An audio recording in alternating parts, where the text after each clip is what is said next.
হাসিনা আপা রেখে যাওয়া কর্মী সমর্থকদের পাশে আছি বলছেন মির্জা ফখরুল।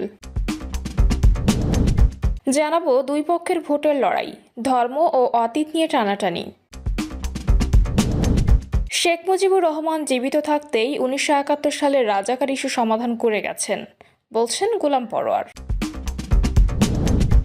এবং সর্বশেষ জানাবো অষ্টগ্রামে বিএনপির জনসভায় চেয়ার বসানো নিয়ে সংঘর্ষ, আহত অন্তত 30। দর্শক শুনছিলেন সংবাদ শিরোনাম, এবার জানিয়ে দিব বিস্তারিত সংবাদ। তবে তার আগে অনুরোধ থাকবে ভিডিওটিতে একটি লাইক দিন এবং ভিডিও সম্পর্কে আপনাদের গুরুত্বপূর্ণ মতামত কমেন্ট করে জানিয়ে দিন। দুই পক্ষের ভোটের লড়াই, ধর্ম ও অতীত নিয়ে টানাটানি। ভোটের মাঠে জমে উঠতে শুরু করেছে কথার লড়াই। প্রতিপক্ষকে ধরাশায়ী করতে এবং ভোটারের মন জয়ে দলগুলো একে অপরকে আক্রমণ করছে।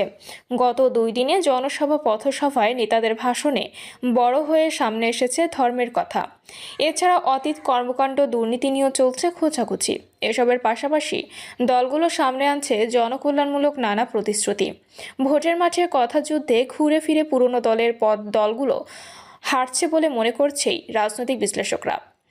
জুলাই গণঅভ্যুত্থানে আত্মত্যাগের পরও রাজনৈতিক সংস্কৃতিতে পরিবর্তন চোখে পড়ছে না তাদের।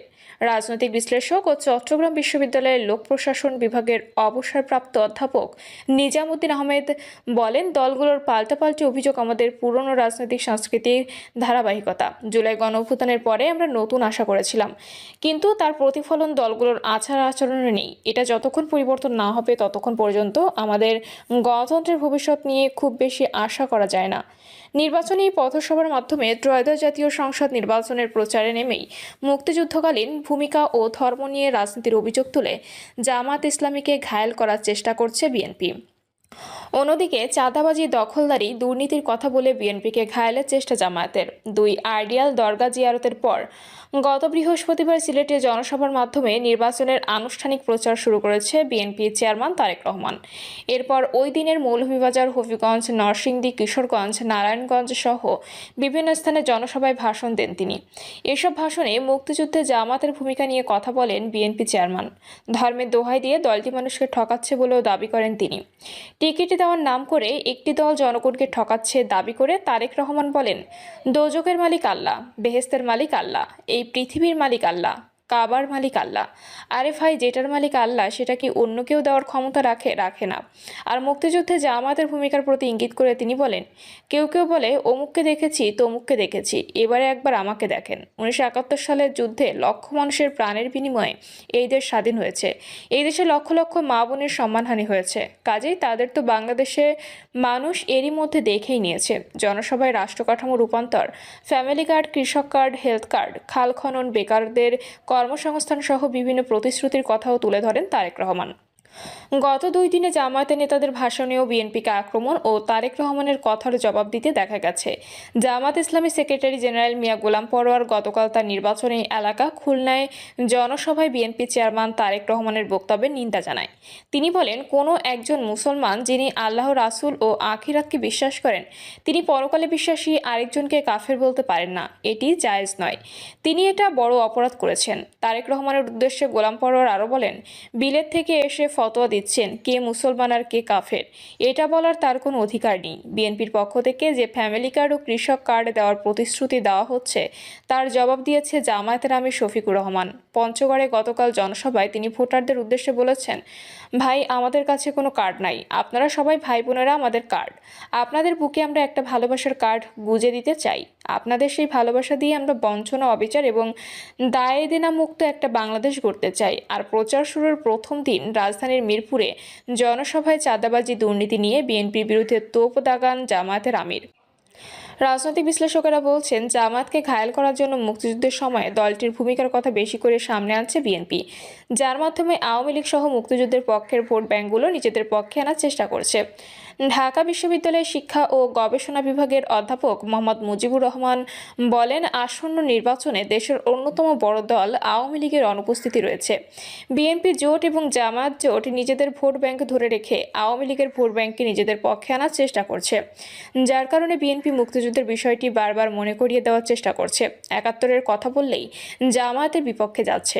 অপরদিকে জামায়াত চাঁদাবাজি দুর্নীতির কথা বলে বিএনপিকে ঘায়েল করার চেষ্টা করছে বলে মনে করেন বিশ্লেষকরা। তাদের মতে জুলাই গণঅভ্যুত্থান পরবর্তী সময়ে বিএনপি নেতাকর্মীদের বিরুদ্ধে চাঁদাবাজির অভিযোগ নিয়ে নানান সমালোচনা উঠছিল। এসব অভিযোগ কয়েকশো নেতাকর্মীকে বহিষ্কারও করেছিল বিএনপি। দলগুলোর পাল্টাপাল্টি অভিযোগকে রাজনীতির ভাষা বলে মনে করেন না রাষ্ট্রবিজ্ঞানী দিলারা চৌধুরী। তিনি বলেন, রাজনীতির ভাষা হবে ইস্যু নিয়ে। একজন বলবে আমরা জনগণকে এভাবে সেবা করতে চাই, আরেকজন বলবে আমরা জনগণকে আমাদের পরিকল্পনা অনুযায়ী সেবা করতে চাই। ঢাকার জনসভায় শফিকুর রহমান বলেন, চাঁদা আমরা নেব না এবং চাঁদা কাউকে নিতে দেব না। আমরা বলেছি দুর্নীতি আমরা করব না এবং দুর্নীতি কাউকে করতেও দেব না। অধ্যাপক মোহাম্মদ মুজিবুর রহমান বলেন, জামায়াত কোনো দলের নাম উল্লেখ না করেই বলছে ক্ষমতায় গেলে চাঁদাবাজি করব না। ইঙ্গিত যে বিএনপির দিকে তা বোঝাই যায়। দলগুলোর পরস্পর সমালোচনা থাকবেই, কিন্তু সেটা যাতে শোভনীয়তার মাত্রা অতিক্রম না করে সেই আহ্বান জানান তিনি। অতীতে নির্বাচনের পরে রাজনৈতিক দলগুলো তাদের দেওয়া প্রতিশ্রুতি ছুঁড়ে ফেলে দিয়েছে দাবি করেন সুশাসনের জন্য নাগরিক সম্পাদক বদিউল আলম মজুমদার। তিনি বলেন, আমরা মনে করি প্রতিশ্রুতিগুলো শুধু অঙ্গীকার নয়, এটা রাজনৈতিক দলগুলোর নাগরিকদের সঙ্গে একটা চুক্তিগুলো যেন ভবিষ্যতে আদালতের মাধ্যমে বলবৎ করা যায় সেই দাবি আমরা করব। সেজন্য নাগরিকদের পক্ষ থেকে উদ্যোগ নেওয়ার সময় এসেছে। শেখ মুজিবুর রহমান জীবিত থাকতেই ১৯৭১ সালে রাজাকার ইস্যু সমাধান করে গেছেন বলছেন গোলাম পরোয়ার। ১৯৭১ সালে রাজাকার ইস্যু শেখ মুজিবুর রহমান জীবিত থাকতেই মীমাংসা করে গেছেন বলে মন্তব্য করেছেন বাংলাদেশ জামাত ইসলামী সেক্রেটারি জেনারেল মিয়া গোলাম পরোয়ার। তিনি বলেন, রাজাকার ইস্যুটি নতুন কিছু নয়। বাংলাদেশের স্বাধীনতার স্থপতি শেখ মুজিবুর রহমান জীবিত থাকতেই এই বিষয়টি মীমাংসা করে গেছেন। এটি একটি নিষ্পত্তিকৃত বিষয়। হাসিনা আপার রেখে যাওয়া কর্মী সমর্থকদের পাশে আছি বলছেন মির্জা ফখরুল। ক্ষমতাচ্যুত সাবেক প্রধানমন্ত্রী শেখ হাসিনা ভারতে পালিয়ে গেলেও সমর্থক ও নেতাকর্মীদের বিপদের মুখে ফেলে গেছেন বলে মন্তব্য করেছেন বিএনপি মহাসচিব মির্জা ফখরুল ইসলাম আলমগীর। মির্জা ফখরুল বলেন, আমাদের হাসিনা আপা ভারতে চলে গেছেন, তিনি গেছেন, ভালো করেছেন, কিন্তু এলাকার সমর্থক ও নেতাকর্মীদের বিপদে ফেলে গেছেন কেন?